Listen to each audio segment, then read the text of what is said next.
Happy New Year. Happy 2025. And good evening, good afternoon, good morning, folks. Welcome back to Light 'em Up Live. Welcome to the Light 'em Up Lounge. First time here in 2025 after a little holiday break. I hope you all had a wonderful Christmas, Hanukkah, whatever holidays you enjoy and celebrate. Good New Year's. And here we are, back ready to rock and roll and ready to kick off the cigar year 2025. Wonderful to see so many familiar faces live with us here at the lounge. And of course, everybody joining us on the YouTube live stream. Thanks for tuning in and happy New Year to you as well. Um, what a privilege and pleasure to kick things off in due style. And we want to take a little bit of an outlook into the cigar year ahead and discuss some of the major talking points going into this new cigar season and new calendar year. Um, there's plenty to talk about, and who better to have here by my side? Unfortunately, only virtually today. I usually love to have George sitting right next to me, hosting the show together with me during one of our travels somewhere around the US. But here's the second best option, having the myth, the man, the myth, the legend, George Brightman with us virtually. George, good to see you, man. You look younger than ever, fresher than ever, relaxed and laid back. What a pleasure. Welcome. Give me 1 second. I'm trying to do something here that is not seeming to cooperate. Well, Um, all the technical fluff certainly hasn't gotten any easier in 2025, so nah, no worries there. it's You hold take your on. I'll time. be 1 second. You keep vamping. I'll be right back. Oh, absolutely. Well, in the meantime, we'll go around the room a little bit, and I see that Jay Davis is here with us. Jay, happy New Hey, Year and great to see you, man. What a pleasure to have you with us. How's the family, and how was your beginning of the year, Jay? Beginning of the year is good, starting to get some rest.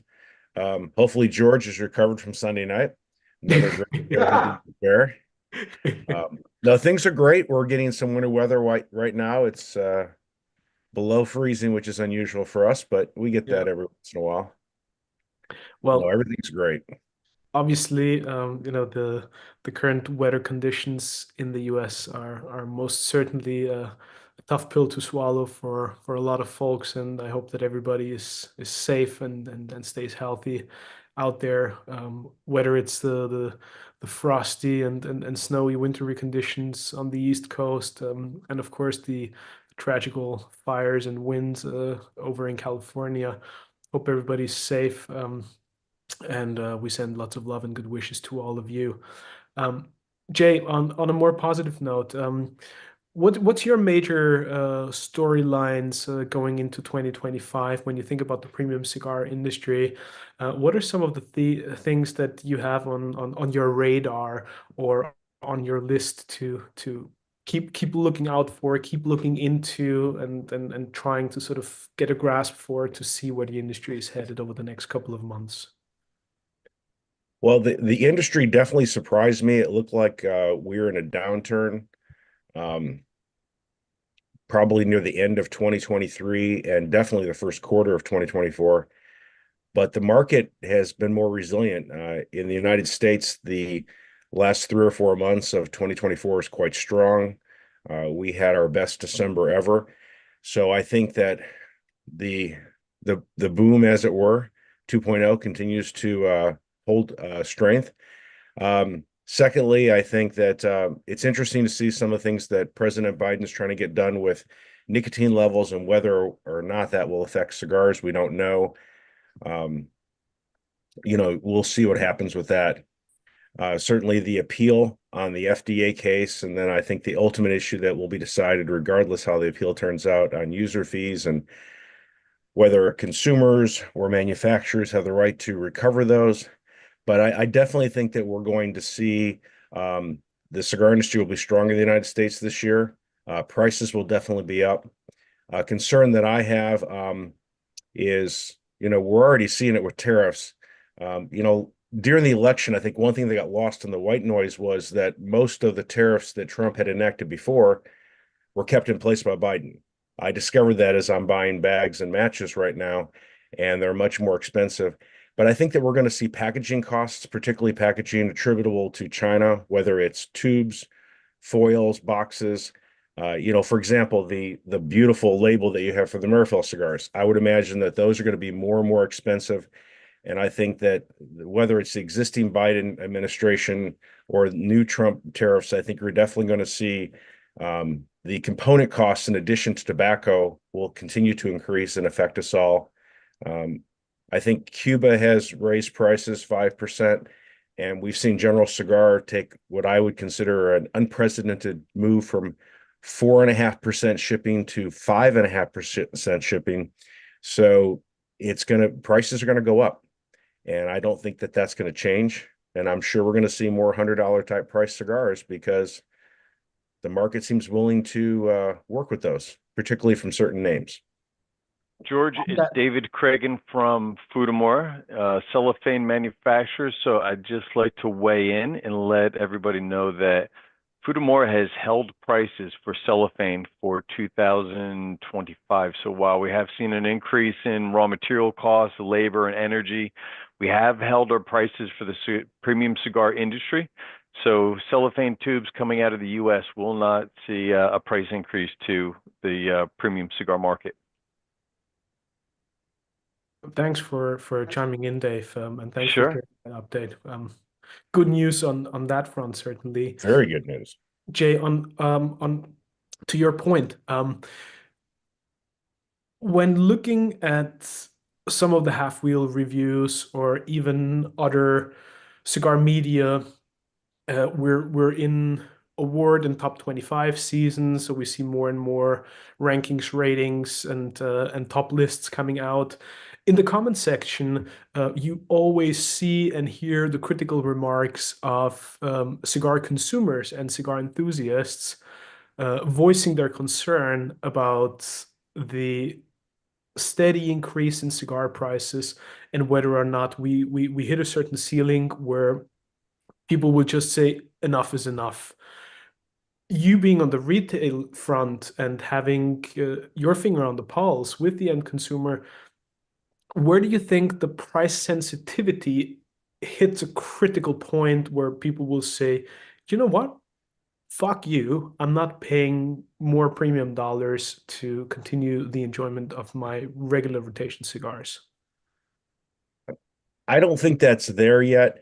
We have seen consumers change their buying habits. Cigars that in the past that were more economical, like some of the cigars from Gran Habano or some of the factory handmades from J.C. Newman that customers kind of turned their nose up to a couple years ago. Those are starting to sell a lot more. Customers are looking for a better value. I mean, let's face it. I mean, Americans are spoiled. I would imagine, maybe this is an incorrect perception, that to smoke in Europe or the Middle East or China, you have to definitely be at least upper middle class, and you have to have a great deal of discretionary income. In the United States, premium cigars are still a blue collar product, and we're very spoiled. Perhaps I'm wrong about that, but that's the sense I get. It's spot on, Jay. I can tell you that right away. So we're still spoiled. So I don't think we're close to a price point crush, but we are seeing consumers, they are going for a better bang for the buck, and brands like Perla de Mar or Tatuaje Red Label, Fuente Cuban Coronas, Padron 1000 series, brands that I think consumers kind of turned their nose up to a little bit in the past. People are going back and saying, wow, I can smoke a Cuban Bellicoso for less than $9 US, and the construction is every bit as good as Opus X. So I think you're going to see people buy as many cigars, but they may be changing brands, and they may be saving their money for more expensive cigars from the very well-established companies like Davidoff and Padron and Fuente. I think Fuente and Padron and Davidoff can still sell a $75 cigar, maybe even Tatuaje. But I do believe that a lot of these brands that have been in the market for a long time that are very well made are going to be rediscovered this year. And I think a lot of core brands from these established companies will do well. We've certainly seen that with Steve Saka, even with the Brownsback, having a super high quality cigar, albeit a mixed filler for under $10. That is getting people's attention. Mhm. I'm jumping the gun a little bit on a topic that I wanted to bring in a little later, but I think it perfectly correlates with what you said there, and I wholeheartedly agree with everything you said, by the way. Um, Charlie always puts out his 10 questions for the year, and the last point on his list for 2025 was whether cigars would get better this year. And the reason I wanted to bring this into the conversation here is that, particularly with certain cigars that you mentioned, still falling under that $10 threshold, those are probably the cigars where you would most likely, presumably, encounter certain issues with construction or a wavy burn here or there, or a plugged cigar, whatever it might be. You don't expect that on a 25 plus 30, 50, $70 cigar. Of course, that can still happen. It's a handmade product, right? But naturally, one could assume that you see issues in terms of quality control, construction, combustion with lower end cigars. Do you think there might be an unpleasant correlation of people gravitating more towards the lower end price spectrum, combined with ongoing quality control issues that have been reported by people like Charlie or even other cigar media who saw these issues over the last couple of years? Well, I think first of all, yes, I've been one of the people complaining for the last 2 years that construction sucks. Um, but I will say that it's improving. And I think that a lot of these factories have now had time to train people since COVID. Um, they've caught up on their back orders. So I think construction is actually improving. I do disagree, though. I think that with a lot of these established factories, the people that make the so-called less expensive cigars are many times more experienced. I mean, the guy who makes the Canones from Fuente has been rolling that cigar for 32 years. Uh, and I think that the likelihood of good or bad construction, at least at the top factories, whether it's Hoy de Nicaragua, La Flor Dominicana, or Padron, I think you're going to get the same quality with an $8 cigar that you do with a $40 cigar. The difference is, like look at the difference between 12-year single malt Scotch and 25-year. It's the age of the tobacco, it's the opportunity cost, perhaps it's the packaging, but I think that the person that is rolling a Fuente Breve at the Fuente factory has as much pride, maybe more, than someone sitting in the Opus Extreme. So, and I think that's a fallacy that customers think that an $8 cigar is made with less heart and passion and love. And particularly those people have to make more cigars every day to keep their jobs. And they only get paid on cigars that get accepted. That, if they make 50 cigars and 5 get sent back from the manager, they only get paid on 45. They got to remake those cigars. So I think quality is actually starting to slightly improve. We're back up to, I think, maybe 2019 levels. And I don't think that you're going to have more construction issues with the more affordable cigars unless they're coming from a fly-by-night factory. And I won't mention names. But as far as the majors, if it's coming from Lito Gomez, I don't care if it's a $5 cigar or a $50 cigar. It's going to be made according to his specifications. I mean, Lito almost didn't send me a 30th anniversary humidor because he said there were errors in it. And I said, don't worry about it. And they're like, we'll replace the humidor later. I looked at that thing for 2 hours. I couldn't find one error. And that same man is overseeing that factory. So I just don't see there being more construction issues with inexpensive cigars. It's not tolerated by the major players because there's so much competition for shelf space. I don't see anybody who has been around for a while and wants to be around for a while having construction issues on lower price cigars. But that's just my opinion. George would know more than I do. He's been in more factories than I have. but I just see a passion even with the inexpensive cigars, with the way they're made. George, how do you feel about these initial points, and how does it register with you and your perceptions coming out of late 24 and the early days of 2025? Well, thanks for having me today, by the way. I appreciate that. And I'm happy to weigh in, but I guarantee there's plenty of people who have maybe more germane comments than me. I'm just an old crank, with a little sense of history. But so two things. First, shout out to Jay, especially if he lasted all the way through the Bear Show on Sunday night.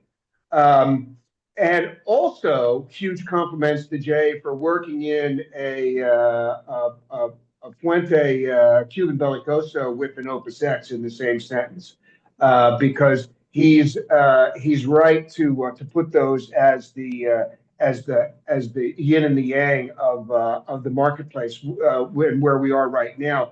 But I absolutely, I can tell you, again, speaking about the factories that we all know and love and trust, the people that are making core line products, things that have been sitting on cigar store shelves for years and years and years, and in the recent phase of boom 3.0, I like to think of, as opposed to 2.0. That they don't get the attention, the respect, or the love that they might deserve, because we're in a market that is celebrating a proliferation of very sophisticated, for the most part, high-end efforts to attract the most discriminating consumers out there, and get some bounce back, reflective glow of prestige on everything else that they make. But for the people that are working in the gallery, on the factory floor, I guarantee you that the people who are making everyday product have just as much passion, just as much pride, and as Jay rightfully pointed out, oftentimes significantly more years of factory time. So you can buy value propositions from the great people in this business, and George Rico deserves a lot of credit for making Gran Habano, as a value proposition to begin with. Just the same way Padron with the 1000 series existed forever before 1964. That's what they were. That's who they were. It's what they did, and that carries through. The Fuente family has always prided themselves on the absolute commitment to quality, to everything that they make, whether it's something that you buy from, mistakenly placed at the bottom shelf of a cigar store or somebody like that, all the way up to the fanciest things. Those guys, the brands that we know and trust, including some recent entries. This is not all about, legacy players that have been around for 40, 50, 60 years. There are all kinds of people that have stepped into the marketplace and who consciously work to make value proposition cigars that for better or for worse, the market may have overlooked. So let's be clear that there are great choices out there, no matter what level your pocketbook dictates you shop for. In other words, the strength of our market. I'm not talking about at this point. I'm not talking about the international market, because I think there's different dynamics at play doing business against the Cuban mafia. But here, there's no question that the creating commitment to the full portfolio is taking a step forward. In other words, manufacturers are now, happy to point out, hey, we've been making a $7 or an $8 cigar for years, and talking about their price points about it. And I don't want. I love that we got the cellophane price update, but let's be clear: not everything comes from China. Right? In other words, not all packaging, not everything that's out there is from China. So we're not, tariffs aren't necessarily the reason why everything goes up. And I want to go back to the origins. We're in trouble only if we decide that people responsible don't want to pay for tobacco and don't want to take the time to evaluate when that tobacco is ready. In other words, if manufacturers elect to make shortcuts because they're, either afraid or have been too aggressive with price increases in the past and lost out as a result. So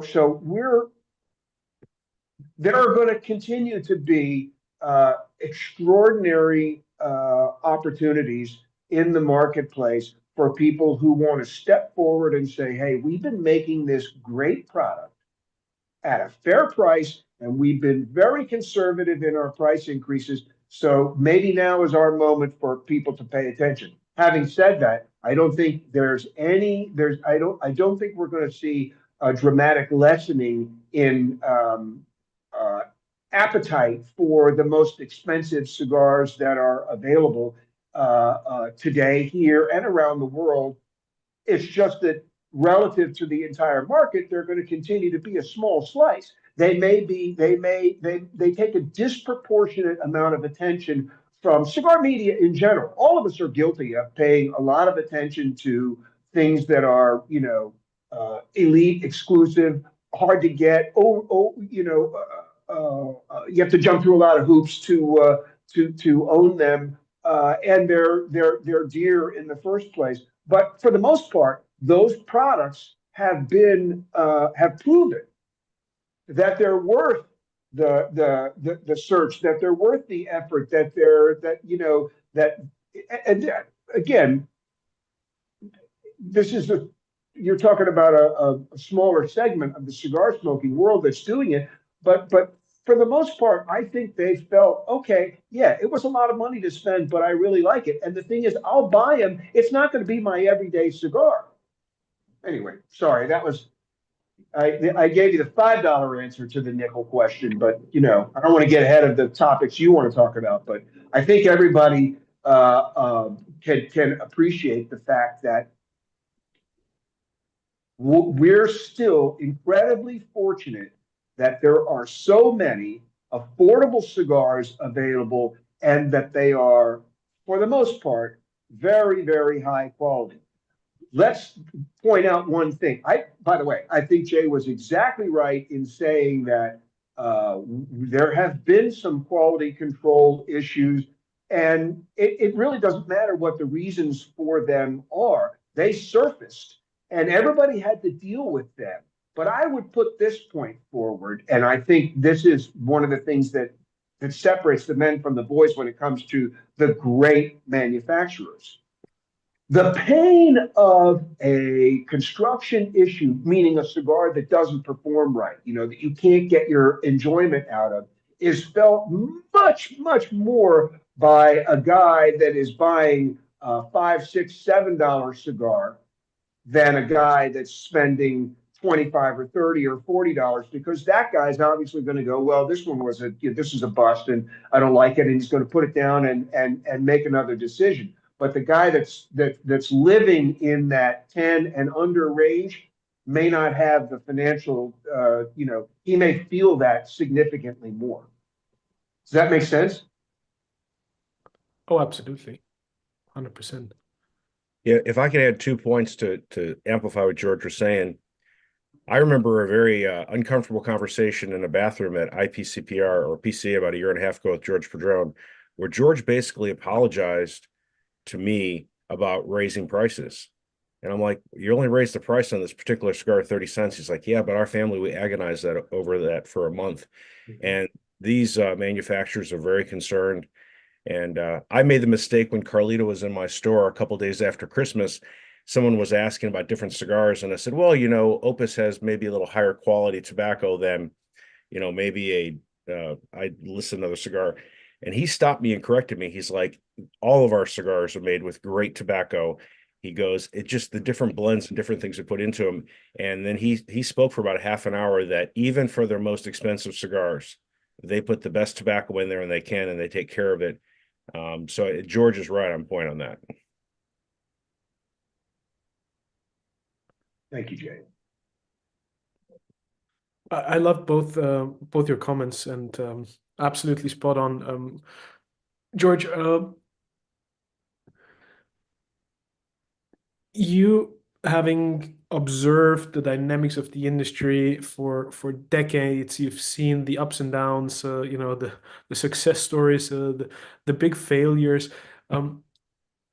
Looking back at 2024 and with 2025 being only 8 days old now, would you say there were certain things that truly surprised you coming out of last year, or certain things that you didn't see 12 months ago and that struck you by surprise towards the end of the year? Mm, Boy, that's an interesting question. I can't, I don't want to seem like, oh, nothing took me by surprise. Like I'm all knowing and all seeing, and that's impossible. You can't, none of us can predict with 100% accuracy what might or might not be the things that will develop. But overall, I thought that 24 was a healthy year. Jay's, thoughts and observations about how it started out. I wasn't as worried at the start of 24, but maybe it's because I was closer to manufacturers who were not experiencing any softening in demand, and were busy aggressively dealing with how to catch up on back order demand, as opposed to going, where did everybody go? Something like that. But I will say this. I thought that um, yes, here's the thing that in a way took me by surprise. I thought that 24 was going to be a year when there was a little bit of adjustment, where possibly we pulled back a little bit from a wholehearted embrace of everything coming from Nicaragua, and that the Dominican Republic would have a little bit of a bounce, and that Honduras would be, people would begin to recognize what they've been doing and how they fit in. And so I thought that each of those countries would take a step forward throughout the year, not just, at the typical mid-year and year-end intense sales seasons. So in a way, I won't say that I was surprised, but I was a little disappointed that we didn't have more in that area. But I believe that those things will happen, right? In other words, I think more and more people are going to recognize that they've been either overlooking or misjudging Honduras in general as a cigar producing nation. And I think that people are going to turn back to what's happening in the Dominican Republic and say, listen, as we have encountered these quality control issues, the one place where we typically don't see them is from Dominican cigars, and maybe take another look at some classic Dominican flavors. I keep saying that there's a moment coming where people are going to say, listen, there's a reason why these classic sizes have endured for centuries as opposed to just a few years, and where blends that are about balance and delivering complexity in flavor, but with finesse and with elegance, as opposed to a sledgehammer, are going to reemerge. In other words, that people are going to go, I used to think it was only about X, but now I know that it's really about Y and Z too. In other words, I guess what I'm saying is I hope that the market continues to mature, that people continue to get increasingly sophisticated and increasingly uh, wider, broader in their selections. In other words, less laser focused on it has to be this and it has to have that power and it has to be this size. So and I believe that we will get there. It's just that it'll happen at the pace that the market offers, because I do think that people are going to be in a position where all of a sudden they're, by virtue of a combination of availability, which also includes the opportunity to smoke, price pressures, and let's say global competition for inventory, that they're going in some instances to be forced to look at new sources for either their favorites, their everyday cigars, or their celebration cigars. They're going to go, oh, wait a minute, I should have been looking at this. And that, that's something that I'm always talking to people about. And it's when I, like at Capital Cigar, I love my blind date evenings. I love the idea that I get people to participate in something where it's a discovery night. They're smoking blind, and at the end of it, they learn what it was. But in the beginning, it's like leading them through, and it's never exclusively about, oh, here's something new. Most of the time, my focus is, here's something that you've overlooked. Here's something that you're not giving proper respect to. And I think all of us, can be guilty of that. In other words, that we're in a culture right now where there's new and shiny and fancy and different is the news of the day, the flavor of the month, and it's what people want to talk about. But it's not necessarily what the majority of the market needs or wants. And I think that we're, as players in the business, we should be beholden to our partners, offering consumers, no matter what level of spend they are, whether they're collector, hoarder, snobs, or anything else, or the guy that's coming in saying, listen, my favorite cigar isn't doing it for me anymore. What should I try now? That kind of thing. That conversation should be happening everywhere, and people should be being exposed. Now, remember, I'm not telling cigar merchants to stop selling high-priced inventory. I mean, we all want to do that, and we all want people to celebrate these masterpieces, these great things that are out there. But at the same time, even people that are, elitists have to have a normal smoke. And we should be celebrating the people who have spent their lives advancing a platform of, these are accessible cigars, they're for everybody, and you don't have to be a plutocrat or a Silicon Valley techie to afford these. Well, George, you and I, we have oftentimes indulged in the experience of smoking cigars blindly, rediscovering certain things that have been sleeping in the humidor for a while, and Yeah. people tend to overlook them. Mhm. Both to you and NJ, with the constant reaching for the stars in terms of increasing prices, coming out with new rare limited offerings, oftentimes at a relatively stellar price point.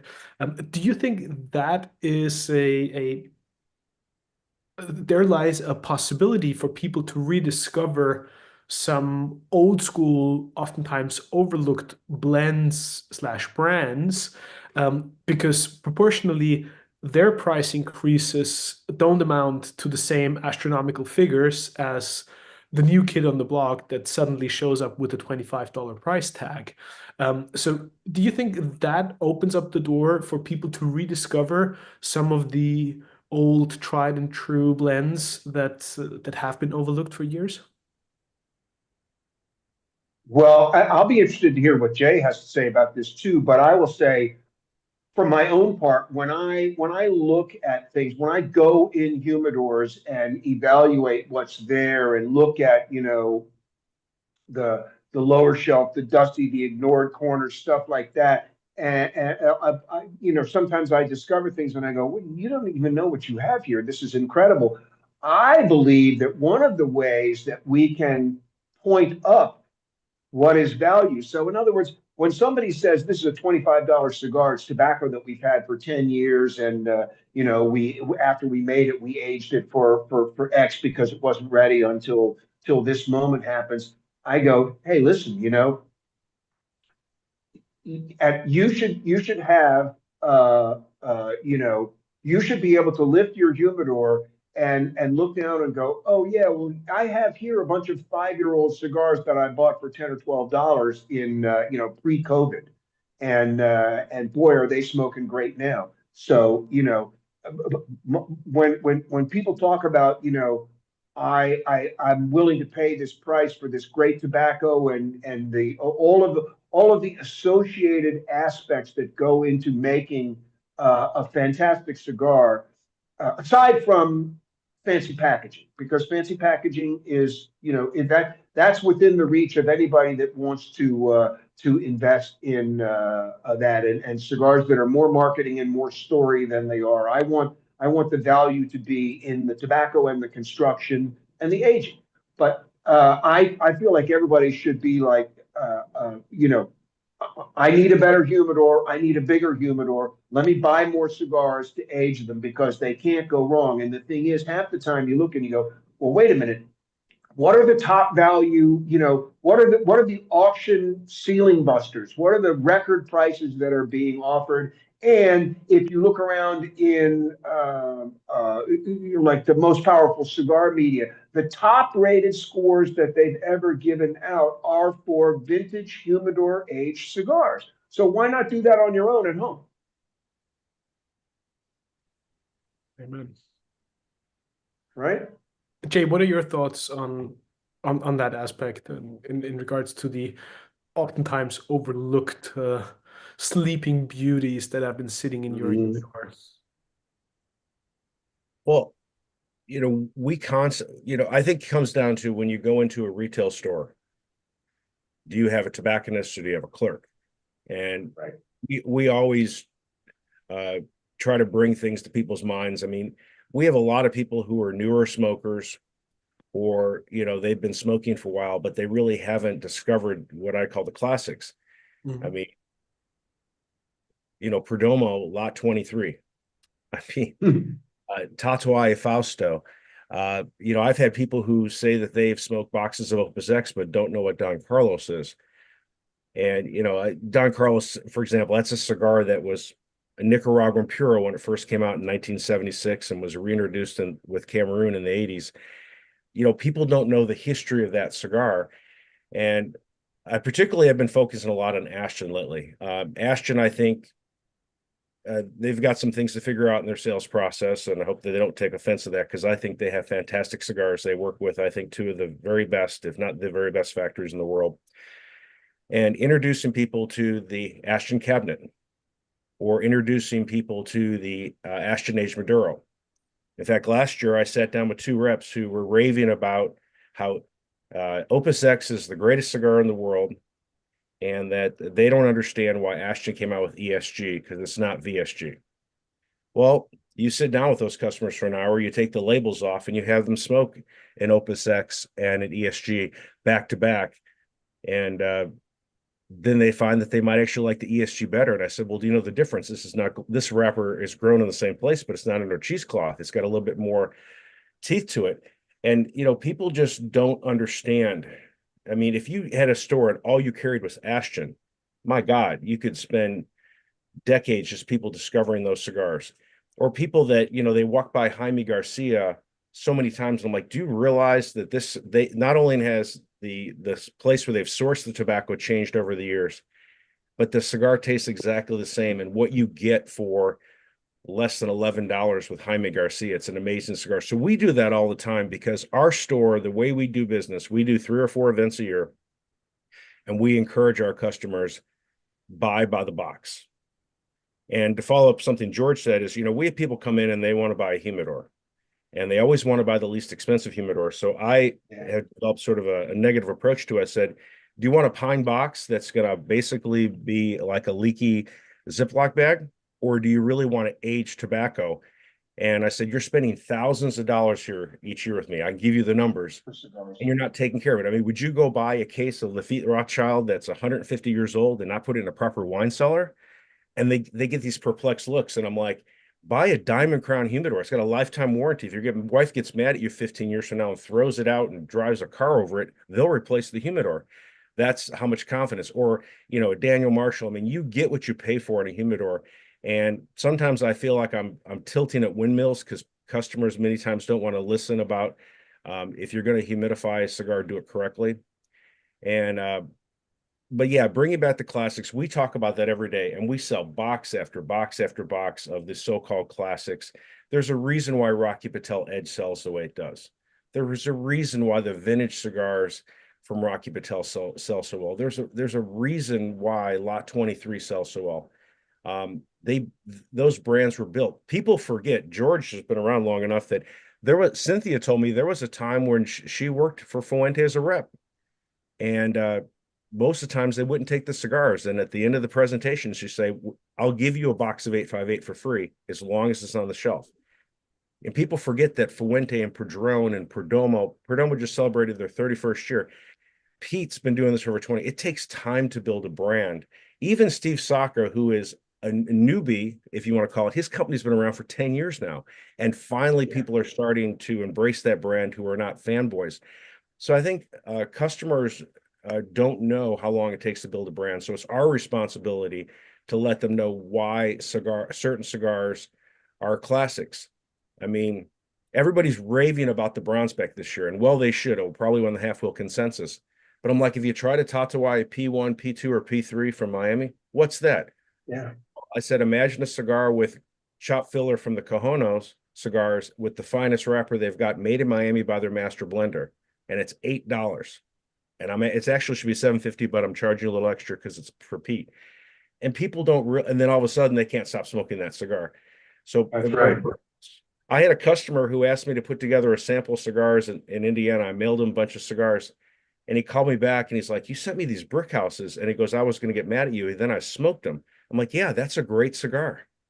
And that is our responsibility. There's a reason why these brands are these brands. Davidoff did not come out with a $50 double R day one. They built that brand with something. And every successful brand started with building strong core lines. And I think that's where some of these other companies are in trouble right now, is that they're selling all these limited things, but they haven't built their core. And you have to have core. Pappy Van Winkle's a great whiskey if you can get for $200, but there's core whiskeys that come from that portfolio that people ignore. And you just can't afford to do that, particularly if you're price conscious. Very, very interesting comments, Jay. And the one thing that always strikes me when I hear you talk, or when we share a cigar, is I only wish there'd be more cigar retailers and tobacconists that take a page from your book and try to learn from your role model and example, because to me you're truly a shining light and an absolute role model for what a stellar tobacconist should be, and why the cigar community is as great as it is. So just to share a bit of I've learned from a lot of other tobacconists. There are a lot of us out there. They just may not be as vocal as I am. And thank you for the comments, because it is daily. There's a reason why people buy online. It's because tobacconists have not done their job. It's not because they live in Montana. Yeah. On that note, a bit of a sensitive topic that I would like to introduce. Our resident lawyer, Macy, unfortunately is in court today, but he sent me questions for today's show. One of them being, how do you see Cigar Page and their disruptive force continuing to ruffle some feathers in 2025? And the reason I bring it up here, Jay, is because I think it directly correlates with your last sentence and your statement about people moving online because they haven't had the experience of spending time with an excellent tobacconist like yourself and understanding the difference in terms of the experience. Well, you get what you deserve. I made the decision this year during the holidays to make a major purchase at Best Buy. And my wife was asking me why. And I said, because they have good customer service, actually very impressive customer service. And I don't want every purchase to be on Amazon. It's very easy to just buy everything on Amazon. But people have to earn that. People will go to Cigar Page. I've had customers of mine who that's all they did was buy from Cigar Page. And then I would explain to them what a custom built leather chair costs to be made in Dallas, what my Wi-Fi costs. I share numbers. I tell them what my rent is. I don't care. And I said, that's why you're paying more here. There are times when I will match certain customers, but I find that the type of customer that you want, you can win them back. And people are willing. There's a quote that someone once said, and George might know who said it, that price is only an issue where there's a lack of quality and service. If you provide quality, like there's a retailer here in Dallas who they charge probably 10% more than everybody else. And they get it all day long because they provide excellent customer service. And I have great respect for that retailer. You get what you pay for in life. And, there's always going to be that sort of value type person. You don't want that customer anyways. But for example, I have a truck driver that came in today and he bought 2 bundles of Florida Oliva Maduro torpedo from us. And he knows he can buy those for $35 online. So why does he come to my store and spend $110 for them? Because when he gets back from his trips, he's a trucker. He wants to be able to walk in the store and get it. And doesn't want to mess with it getting mailed to him. He knows he's paying probably more than double, maybe triple, and because we're charging a fair price for that. But he also knows how we take care of our humidors, and we've won him over. So I think if you can show people the value proposition in what you're providing at your lounge, even if they just come in and leave, they can tell the difference in the way the cigars are priced, the way they're humidified. So there's always going to be the bargain basement people. And I don't worry about Cigar Page. There's one customer I have who I do give him a better price on Perdomo because of Cigar Page. But at the end of the day, it's an incremental change that I can make here or there for a particular customer. But I don't think it's a problem. I think if you do it right, you can operate any business. You could probably still open a bookstore and sell hardbound books if you provide the service and the quality, and people will pay for service. They'll pay for attention and quality. Because when you order from that online source, they're not going to ask how your kids are doing in college and know what they're majoring in and what their names are. We had a customer that was out for a week or so, and we were texting him. He had a cold and he was in his late 70s. Online's not going to do that. But a good business, whether they're selling cigars or selling, flashlights, they're going to earn that business and keep that business. And especially in times when everything seems to be shifting more towards online, digital, fast pace, youngsters sitting in a restaurant or bar next to each other, texting or sending each other DMs on TikTok, it sometimes feels to me like I'm really getting old here, or I'm becoming a part of the old white man league with people complaining about how the world is getting away from them and everything is just fast paced now. But that's the beauty of the cigar And we're still. social people, right? Our people want Exactly. contact with other people. A baby that's not touched will die. And people want contact. And if you do your job, you'll be fine. You're never going to get rich owning a cigar shop. I mean, for every Jeff Borshowitz, there's probably 300 retailers that are struggling. And he's had to struggle too. So it just, if you take care of people, they don't really care about price. And women are special like that. Women are very focused upon cleanliness and courtesy.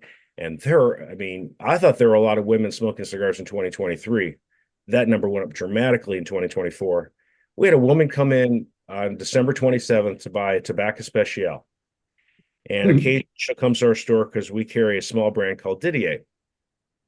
And then she noticed that this guy, Carlito Fuente, was sitting on the couch. And somebody mentioned about his cigars. So she called a friend, and then she bought about $100 worth of cigars.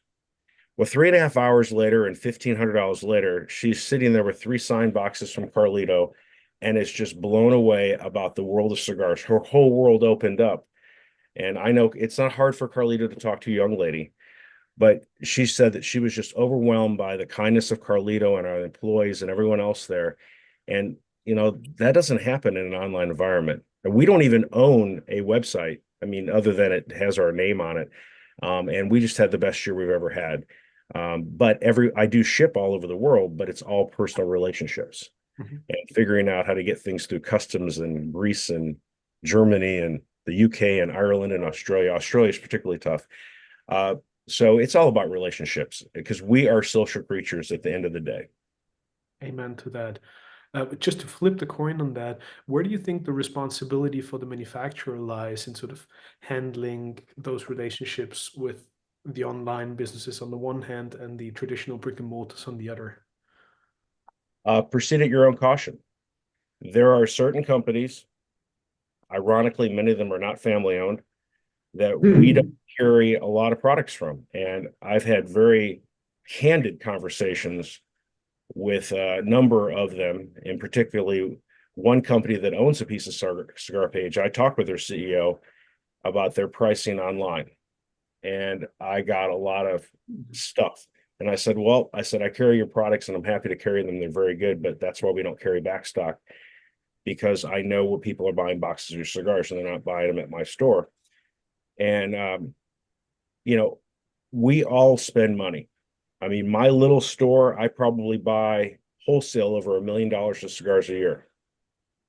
And if you're buying $150,000 from one company or 10,000 from another, that speaks particularly at a macro level. And the companies that don't support brick and mortars, they don't get supported by brick and mortars. In fact, the thing that frustrates me most as a retailer is when a retailer embraces companies that use and abuse customers and retailers. And I said, why are you making them rich? There are certain companies that the reps already know. Okay, I will buy products from you, but it has to be brick and mortar price protected. What are you doing about this? And I'm not going to play your games. And I think a lot of retailers have grown up in that category, that they are not going to be pushed around. And there are plenty of companies. Nick Perdomo has done this. Carlito Fuente has done this. JC Newman's done this. Padron's done this. Tatuai's done this, where their products online are not discounted. And a lot of times, if they have a choice whether to ship to the big online or to ship to brick and mortar, they'll ship to brick and mortar. And there are a number of manufacturers that have stood up, and we've rewarded them with very, very large and purchases over and over again. And I don't think we're the only shop to do that. So I think the manufacturers can control it. If you can't maintain the integrity of your brand, this is probably a story older than George. Maybe Jose Blanco would know the story, but there was a time when Cadillac was at the same level as Rolls-Royce, and Cadillac made some interesting marketing decisions that they lost that strength in their brand. It's still considered a good brand, but it's not on that level of like a Ferrari or something like that now. And companies sometimes make very interesting decisions. There's one company in particular I'm thinking of that they make some very good cigars, very well made, very well packaged, and the owner lives in Fort Worth, 30 miles from me. Haven't seen him in my store in a year and a half, and his sales are going down. Yet I find that all of a sudden he's making cigars for a certain cigar club that is very disrespectful to the industry. And that's fine for them. I mean, they do have some good cigars, but that tells me that the retailers have voted and said, if you're not willing to drive 30 miles to visit our store at least once a year, you're not willing to protect the prices of your product online, then we're not willing to give you that very valuable thing we have, shelf space. Real estate. Amen. There's a lot of good tobacconists like that. We don't play games. I've had customers come in and ask for particular cigars, and they're like, why don't you carry this cigar? And I've had the conversation, Company X makes very good cigars, but I don't do business with dishonest people. And if you give me one of their cigars, I'll be happy to smoke it, but I will not sell it because I don't do business with dishonest people. So you have to have your PG-13 ears on when you walk in my store, because I'm not going to BS. And sometimes why don't you carry this particular cigar? And sometimes the harder conversation is, that's a great cigar. I love those cigars. Unfortunately, they just don't sell very well here, and we have to make choices. That's a tougher conversation than with, oh, that you can't trust those guys. But I never will denigrate the quality of the tobacco, because a lot of these companies, they do make good tobacco, but you can have the greatest product in the world, but if you have shady business practices, it'll catch up with you. Amen to that. Jay, you mentioned a couple of legacy brands, and we spoke quite a bit about quote unquote classics. You also mentioned certain brands that are relatively new to the market, and we talk about 10 years in the business here with their own brand, even though the track record way precedes that. I'm curious for both you, Jay, and George, also in your direction. Which brands do you currently see below that 10 years of age bracket that have a very good shot at reaching that legacy level, or coming into that classic cigar status, taking that critical next step to be considered, a tried and tested true classic? Well, it's certainly Dunbarton. Steve, since day one, when he makes a blend, he's thinking, will this be my 1926 in 10 years? He's definitely a brand that is going that direction. I think Foundation, I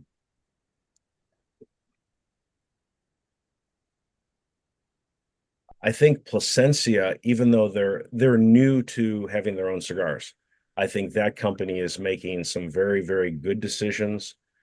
I'd like to see some changes in packaging, but what they are providing at both an affordable price point and an elevated price point is very impressive. And that company has the vertical integration to, smother a lot of their competitors in their bed. I would definitely say Plasencia. I think both of the Arroyo boys, as I call them, Alandino and CLE, are making some amazing cigars. And I know that we haven't seen as much success selling some of Christian's higher end cigars, but boy, it's not due to lack of trying. They're making quality cigars. I think Alandino, they need to kind of watch maybe some of their price increases, but those two Honduran factories, they are doing amazing work. I'm very impressed with those young companies, and maybe they're not under 10 years now that I think about it. I think Casa 1910 has some promise. They've got to figure some things out on the distribution level, but they've got some good products. And I think United, although a lot of people don't know about United other than Atabey and Byron, but when you look at some of the cigars that Jose Dominguez is making, and for the price, the quality that you get, Montasa, the eponymously named United cigars that Oliver's making, some of those cigars are very, very good. What you get in a United Maduro Toro, or what you get in a Jose Dominguez Gordito for $6.50, incredible value coming out of that company. Arnold Serafin, who owns a shop in the North Tampa area, he's having some cigars made in Nicaragua. He's got some that are made old school, wrapped in newspaper, and I can't keep those in stock. Arnold is doing some amazing work. So there's a lot of brands that could really become major down the road, but time will tell. George, what are your go-tos. Well, And I'm surprised. I'm surprised that Jay didn't mention Warped in that group as well, because I think of Warped and Foundation kind of in the same lane. Sorry, Jay, George, why do are you you really want laughing? to have this conversation now? I think Warped has the potential to be the greatest cigar company in the world, but they can't get out of their own way. They don't But visit, but that's they don't true of a visit bunch of shops. cigar companies. They don't Well, visit shops. They're arrogant. oh, you're I think that their relationship with Aganorsa seems to be something that worries me. But I will not disagree with you. If Warped wants to make a great cigar, they can make some of the best cigars in the world. But I think they might need maybe a CEO other than their owner to direct that company. They might need, like when Drew Estate brought in Steve Saka, because trust me, I love Warped. I root for them. But as a retailer, I sometimes shake my head, and I hope they're listening because I love Warped cigars. But they need some focus as a company, and they could be the next Drew Estate. They really could, George. And I know you love them. But as a retailer, there are some things that worry me, some consistency issues. Like Black Honey was one of the best cigars I ever smoked, and then they remade it and it was terrible. That kind of stuff can't happen. When Fuente comes out with Angel Share and they release another Angel Share, the quality's there. And that's what Warp needs to do to go to the next level. But Warped, you could be right. 20 years from now, George, when I'm your age, Warped could be that big Padron type company. And you know what? I'm rooting for them. Yeah, I think that look, I'm as I mentioned at the outset, I'm high on a variety of things happening from Honduras. I'm a huge fan of Aladino, and I think Christian is dramatically underappreciated for his efforts to keep this tobacco, that quality of construction, the blending, the things that he's done, and in particular the way that especially CRE focused on doing a lot of value propositions to make retailers fall in love with him, and he doesn't get credit for that. But the market will recognize these things. They will happen. But he's been around longer than 10 years. I like the idea of sort of putting this out there to a broader group than just you and me. Let's take a look at what's actually in humidors and see what retailers are betting on in terms of this is the brand that could grow up to become, the next. It's it's silly to say, okay, we can pick out the next Padron or the next Fuente because that's a lot harder to do. But listen, Lito had his ambitions. Lito and Inez had their ambitions for what they wanted LaFleur to be, and they stuck to their guns and they worked night and day to make that a reality. And today they are, they're rock solid in their retail real estate, and they've got an incredibly loyal fan base. They earned every dollar that they get today by the basis which they did. And if you think about it, when you compare what we call legacy brands and the amount of time that they've had in the marketplace, when you say that a 30-year-old brand, and for better or for worse, essentially, Padron became a market phenomenon that people recognized outside of Florida beginning in 1994. But prior to that, they were an under the radar proposition for a lot of people. So it's absolutely 30 years is a relatively short period of time. So to talk about who's at the 10-year, yeah, your point. HBC absolutely deserves mentioning in this space. But again, they've had consistency issues. They've made some mistakes. They've stepped forward and then taken two steps back a couple of times. AJ, AJ is he needs to learn to say no to a few people so that he can concentrate on making the things that he does continue to be great. Right? Yeah, I the mean, reason I mentioned AJ is, AJ's cigars in general don't hit my palate. But what he's done with Espinosa, what he has done with High Clare Castle, which I think is way out of his wheelhouse, and he's done an amazing job for Foundation, and what he is doing with Raphael, some of the Monte Cristo projects. Boy, if he could do that for his own brand. And that's the question. But he has the tobacco, he has the facilities. but distribution is an area that he's going to have to work on. But High Clare Castle really impresses me because I know that is outside of his flavor wheel. That'd be like asking Carlos Fuentes Sr. to make Nicaraguan, super spicy bomb cigars. That way out of his wheelhouse. Yet High Clare Castle shows me that AJ can really work in almost any realm with tobacco. And what he did with Hochi, I thought was impressive, working with some Dominican tobacco. Yes, absolutely. I agree. But again, we have to watch and see what they do, and in some ways, it's they need to hear from the marketplace. In other words, they need to hear that these things that are not in their everyday production in their skill level. Taking input from somebody who comes to them and says, "Let's make a cigar." I mean, I agree that many of the things that AJ has done that are noteworthy are collabs with other brands, and they're beyond. And by the way, that's the kind of thing that people used to say about Plasencia, is that they couldn't get their own brand started, but they were doing remarkable things for other people. So let's be honest that the great thing about where we are in the marketplace today is that we still have a number of young people that are out there who want to try, who want to bring a new perspective in, and whether they're trying to start something small on their own or go to an existing manufacturer and say, let's make a little boutique brand together, it's fantastic. But I like the idea of taking a survey of retailers and without discriminating about who. In other words, it can be somebody who is as buttoned up and professional as Jeff Borshowitz, or somebody who's just the smallest mom and pop with one operation and all they know is their own doorstep. But let's pull them and say, hey, what's in your humidor right now that you think is a future superstar? Who's the producer? And so in that, you're all when you're saying that, one of the things that you're trying to do is find out, does that maker have integrity? In other words, if they find something, if they catch lightning in a bottle and it's a great brand, are they going to stick to their guns and keep their quality control, or are they going to try and make a fast buck and capitalize on a little bit of fame? But we've seen both. We've seen both of those things happen relatively recently.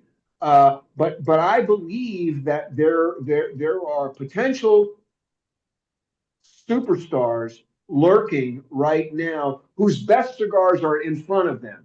And if they're currently being hampered by their business practices, whether it's how they respect brick and mortar retailers, by virtue of, are they doing the grip and grin, or do they give them FaceTime? Do they pay attention to what they have to say? Or whether it's purely fulfillment, like they can't keep their back order catalog cleaned up, they can't keep deliveries straight, they charge too much for shipping and administration and stuff like that. Those things are the marketplace will take care of that. In other words, people will say, "Nah, that's not working." Right? So we've watched that happen. There are people who have been forced to address less than stellar business practices. Yeah, and I do think we should. A company to keep our eyes on who hasn't really launched is Rice's Cubana.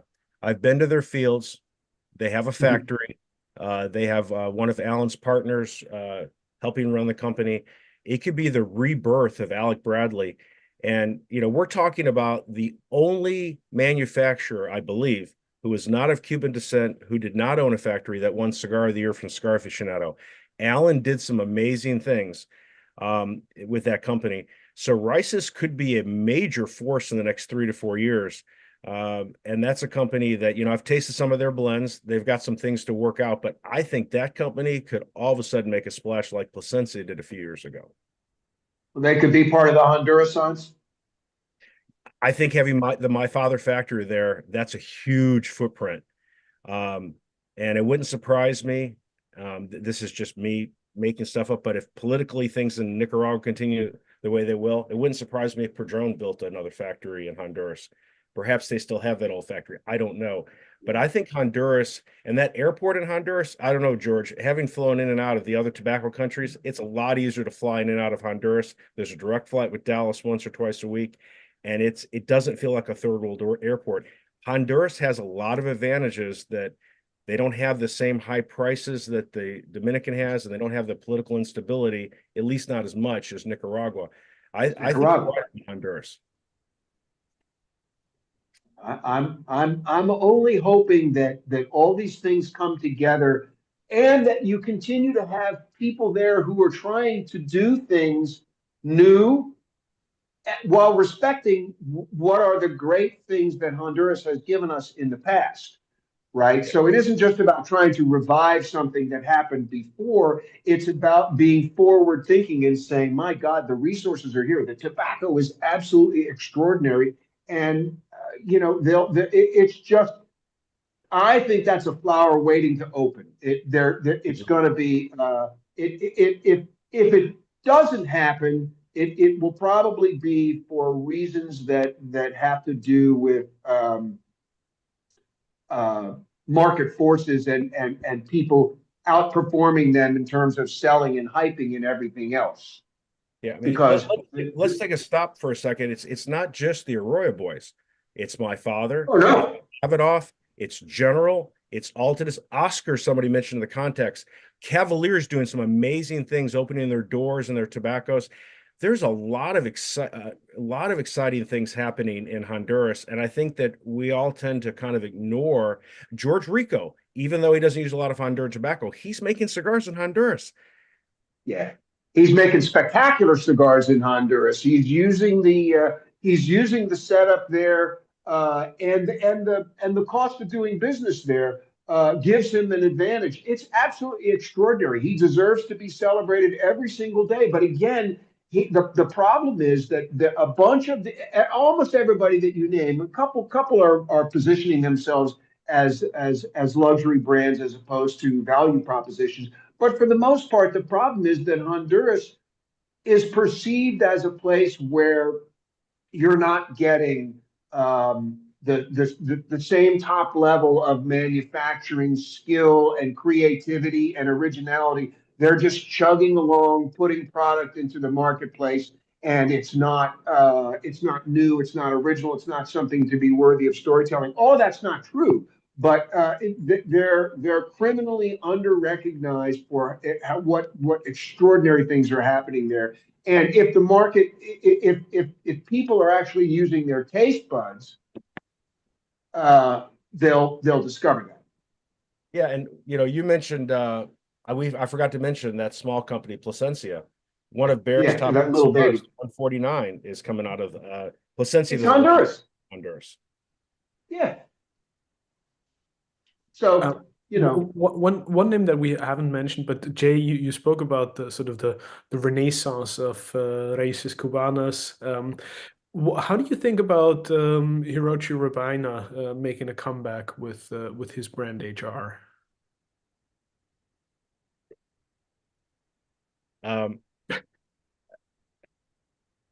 Yeah, I'm stuck with a whole box of these Lonsdales. They're fantastic. I feel sorry for you, man. That guy, I mean, I've smoked some of the farm rolls that his family makes in Cuba that they gave to us, and I've smoked some of the HR stuff. I don't know what his hindrances have been in the past, but he could be AJ quality. But the distribution was very weird. I just remember San Latano took the tobacco world of the United States by storm, and the brand doesn't really exist except for online. So I don't want that to happen to HR. So I guess my answer to the question is I don't know, but he is certainly a sleeping giant that has ties to both Cuba and Nicaragua. But I'd have to ask George or some of the guys who smoke more Cubans on that, because the potential's there. Hiroshi might be his own worst enemy as far as business practices go. Right? In other words, I don't think they've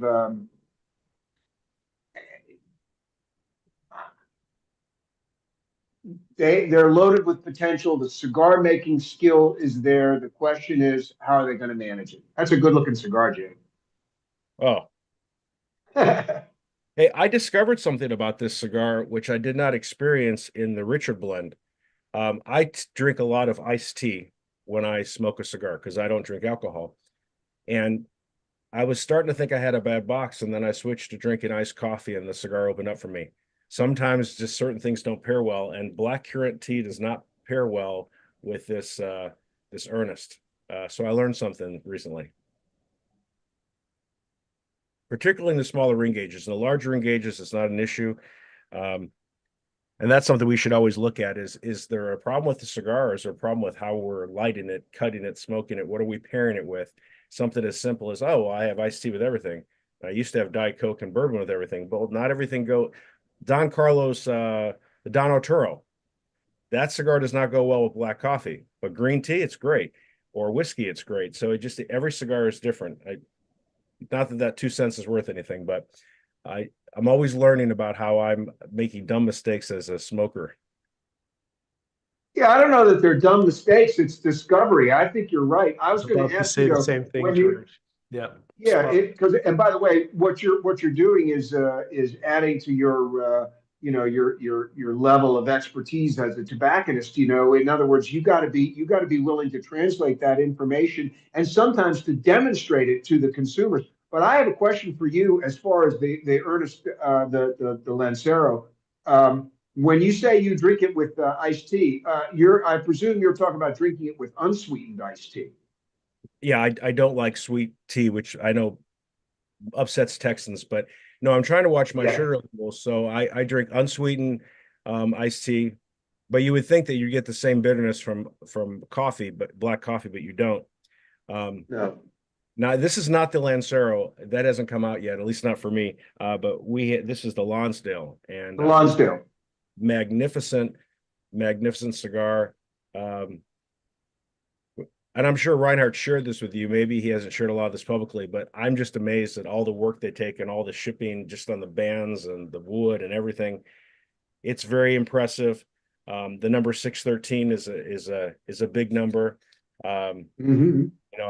It's talking about writing your own story, and I do believe that if you take the 365 prohibitions and the 258 things that you're supposed to do in the Old Testament and the law, there's 613 together. It's a very interesting number.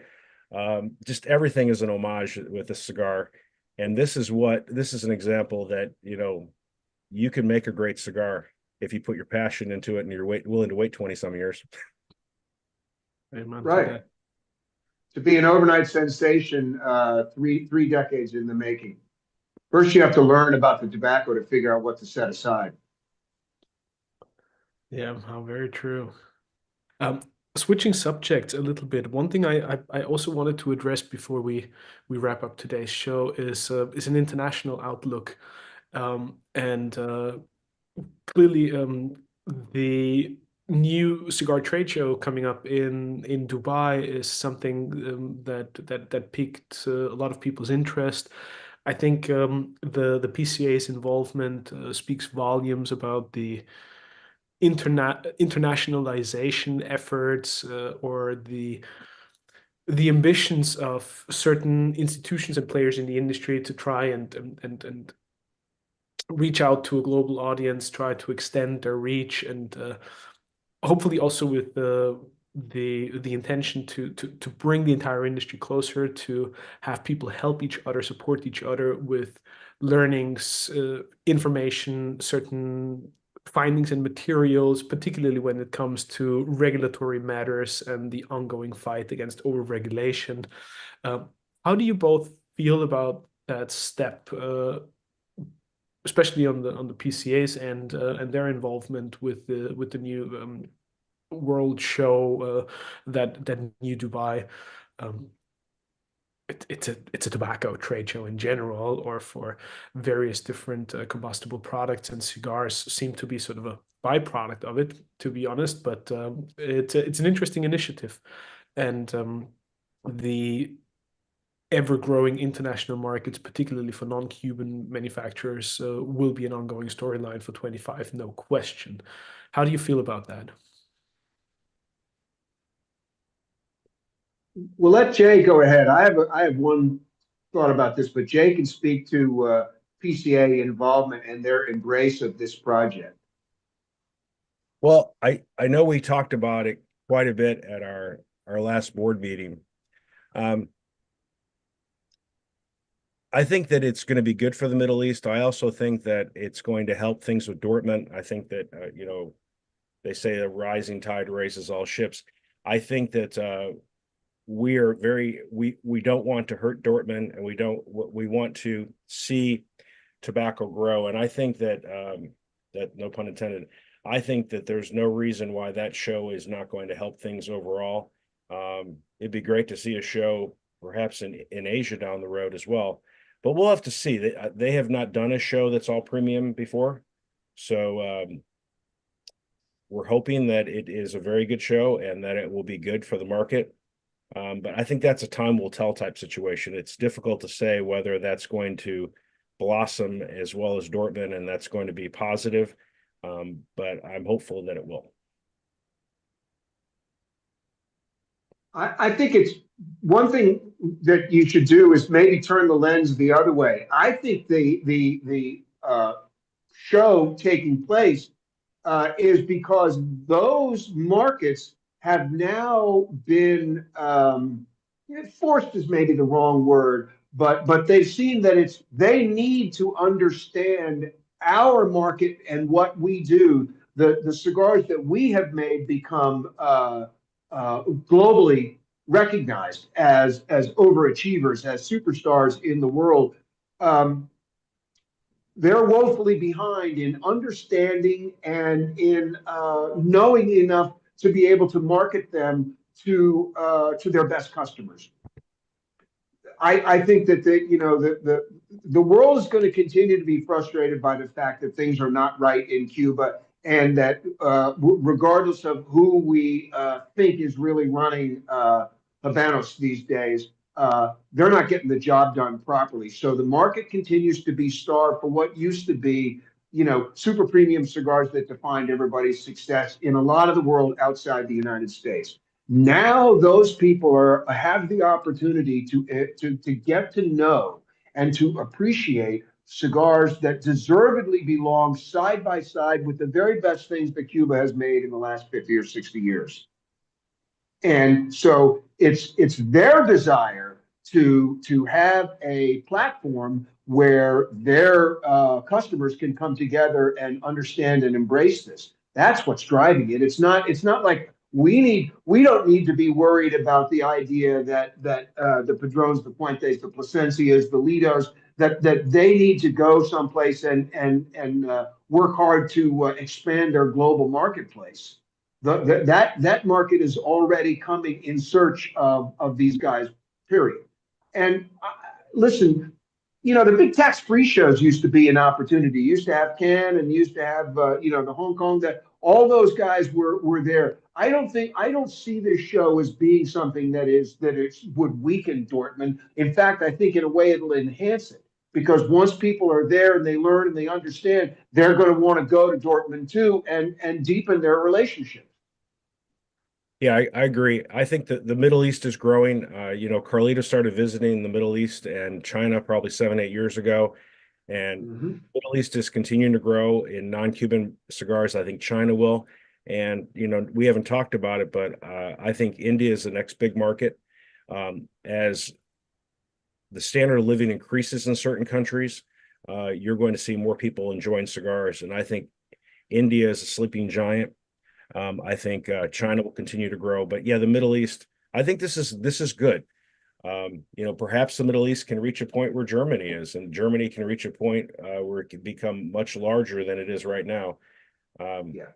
What I would like to see is lower prices. I don't know if that's possible in Europe and Asia, but I can't imagine on my income, I don't think I'd be able to smoke cigars if I lived in the UK maybe once or twice a year. It's very expensive. But yeah, I think it's a good thing for the industry. And like I said, in 5 years, I think we'll be talking about India as a market for consumers. Absolutely. What I find interesting about this whole trade show situation and what's currently happening in the Middle East, for sure in India and other parts of Asia, is that I'm interested in where the dynamics of growth and market evolution will ultimately pan out. And by that, I mean the trade show, for example, is an industry focused audience, or it's an event that targets people on the professional end. And we need, I guess, a broader vision and horizon, both on the consumers end as well as tobacconist retailers, importers. And I certainly feel, and I see that in Dortmund myself, that in a lot of these up and coming markets, lots of people are scrambling, trying to open up their importation and distribution business. A lot of people are trying to get into the retail game because they see that not only is it an interesting industry to get in because of all the characters and the stories they're in, but also economically viable and financially interesting to get into the game. But some of these countries are just untapped territories, and there seems to be a bit of a gold rush sentiment going on in some of these areas. So those to me are interesting dynamics, and I'm curious as to how that's going to pan out both on the consumer end, but also on the professional side of things with importation, distribution, and tobacconist retail.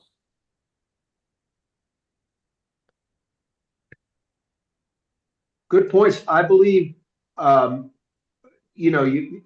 order to get increased consumer response, you have to have professional people involved in importing, warehousing, fulfillment, right? In other words, you have to have the infrastructure in order to do it right for retailers to be there. So like every boom, a gold rush circumstance, there's going to be some fly-by-night operators and some people who muddy the waters by having less than perfect business practices. But they'll get flushed out as the market grows.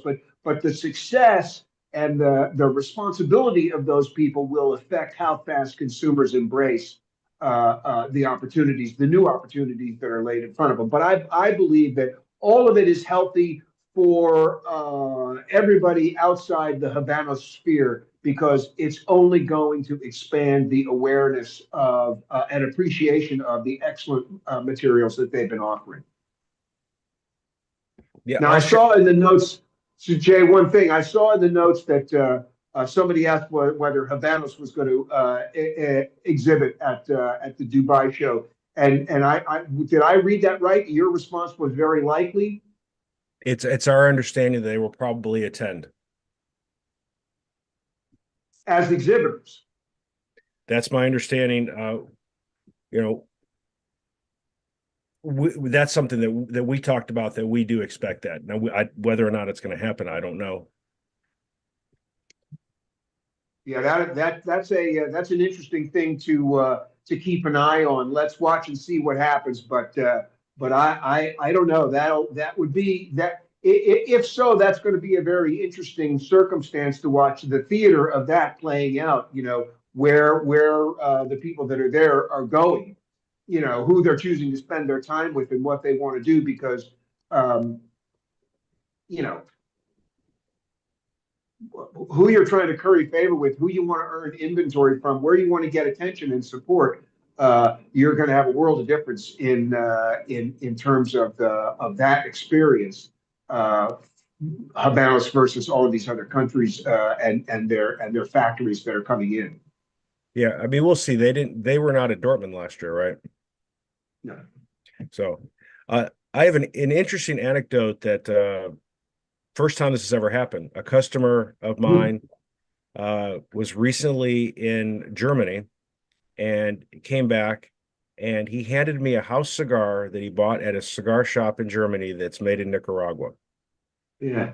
That's all he rave about. Now, he bought a number of Cuban cigars as well, but that was definitely an interesting litmus test of the penetration. And the cigar I smoked, I don't know who it was from, but I think that it was like 1863 was on the label, and it was a decent house cigar, and I don't know who makes it, but that's the first time I mean, people come back from Europe and Asia and South America all the time talking about the Cubans they smoked. But for someone to come back and talk about a Nicaraguan house cigar that they bought when they were in Germany, that's a first. So I think that that'll be the first of many things like that to come, that an American who could buy Cubans deciding to spend some of their wallet share on Nicaraguan cigars in Europe. That's interesting. Whilst wrapping things up, gentlemen, what are some of the things you would like to see in 2025, either as a positive surprise or a very welcomed reaffirmation of what you already have in mind? But what are some of the things that you would love to see manifest themselves as the year progresses? I want more retailers to understand that they have an obligation to support the efforts of both CRA and the PCA in protecting them from intrusive legislative activities. And we're, you know, the we've watched and we've all benefited from the success of the CRA, the PCA, their combined efforts to battle regulatory overreach. But we can't take that for granted, and we can't sit back. I think that this year we're going to have to, you know, be really on our guard that the FDA is not successful in reestablishing deeming rights, and we're at this moment where it feels like, oh, we can take a breath and say, all right, we fought off this challenge, we fought off this problem, and now we can, you know, go forward. No, we're never safe. And if retailers don't recognize that they absolutely need to be committed to supporting the trade groups that are out there defending their right to exist and to do business in a fair environment where they're not battling overtaxation, all kinds of regulatory burdens. They're being naive. So I really hope that we continue to see everybody in the business embrace these bodies and understand how fortunate we've been and how much they have grown in their stance and how vital their efforts are in protecting ultimately the consumer, not just the manufacturers and the retailers, but the consumer. Yeah, I would agree with George. I think there's some complacency. And if you listen, I listened to the appellate court arguments in the FDA case, and one thing the judges made absolutely 1000% clear is they believe the FDA has the legal right to regulate premium cigars, and they just haven't figured out how to do it yet. Now, I would argue, you know, I haven't practiced law for 20 years, but I would argue that cigars are not within the scope of the original legislation because they were an existing product. But the reality is those judges who are probably going to affirm that decision, they were very clear. The FDA has the right to regulate premium cigars. They just need to figure out how to do the process correctly. And even Judge Maida was very clear about that. And I don't think a lot of retailers and consumers appreciate that very important distinction. Very good point. And so what that means is we have to redouble our efforts to make people aware that this threat exists and we have to defend ourselves. Yeah, I mean, and I think we could probably learn some things from the liquor industry. My wife was laughing. She's like, "Oh, they're pouring a drink on a TV show. It must mean it's time to sit down and talk." What, you know, we could spend hours talking about the evils of alcohol, but the reality is that industry has figured out how to survive over the last, I guess, since the repeal of prohibition in the United States. The end of prohibition. You know, and although the Volstead Act is still in effect in certain ways, but yeah, we need to become more sophisticated. We also need to figure out how we deal with non-governmental threats. Like, you know, Facebook is not a governmental entity. Amazon's not a governmental entity. And I personally would like to see less new cigar launches this year and more quality. I felt that there was, for whatever reason, whatever happened in Ecuador, everybody had an abundance of Ecuadorian Sumatra, and You know, when I look at Ecuadorian Sumatra and I think of the Judge, or I think of the Melanio cigar, or I think of VSG and some of the ESG. great classic cigars made with Ecuadorian Sumatra, and then I think about some of the things I smoked this year at the trade show, all I can say is sometimes less is more. And I was very critical of that. Now, some of them, like I thought Ernesto did a great job with the Sumatra. I'm not saying that all the Sumatra releases were bad. Yeah. Ernesto always does a great job. But I'd rather see 50 new blends that are great than 125 or 75 are thrown against the wall. And that has become an increase. That's one thing the deeming legislation caused here in the United States. There was a rush to market of so many different things in 2016. And I look at my shelves and I think, boy, I need more EPC in my store. I need more Ashton in my store. I need to be able to have things for new brands, and I just don't have room. And that's a sad thing, and it's only going to get worse. So if you're going to come to market with something, make my job really hard and make sure that they're good quality cigars. We have some of the very, very best tobaccos we've ever had in this industry. We've got so many talented people. I'd like to see higher quality. And I'd like to see a new Ashton cigar made at the Fuente factory. Maybe that'll happen. I am excited. I don't know if this is official, but I know Ashton's going to be coming out with a limited edition this year, a cigar that normally is only for sale at the Ashton Cigar Lounge. I'm very excited about that. Yeah. That's a cigar that the Garcias make. I wasn't put in their gag order, so I guess I'm excited to see that. That's a company that I think will benefit from a limited release because they have such strong core. But yeah, I agree with George. I think the biggest issue is we just need to keep people informed and understand that we have won a major battle, but we have not won the war, not by a long shot. Yeah. Amen. Well, we'll certainly try to do our job in keeping people informed. What a difficult sentence, and share some love and valuable content here at the Light 'em Up Lounge. Our first show of the year. Plenty more to come. Thank you very much, Jay Davis from Blue Smoke in Dallas for jumping on and joining us today. George, thank you so much for opening the year together with me. I know we'll have plenty of fun and great shows together, and hopefully plenty more sitting side by side in the US. Sitting side by side, One of exactly. our tours. Thank you both wholeheartedly, and thanks to everybody who joined us today. We'll see you next week, same time, same station here at the Light 'em Up Lounge. Until then, be well, take care of yourselves, and light 'em up. Goodbye, everybody. Thanks for everybody for listening. Appreciate all the input. Jay, thanks for your time too. Really appreciate it. I feel like I hijacked your show. Thank you, George. So I always learn from you. No, man. It was really, really important. I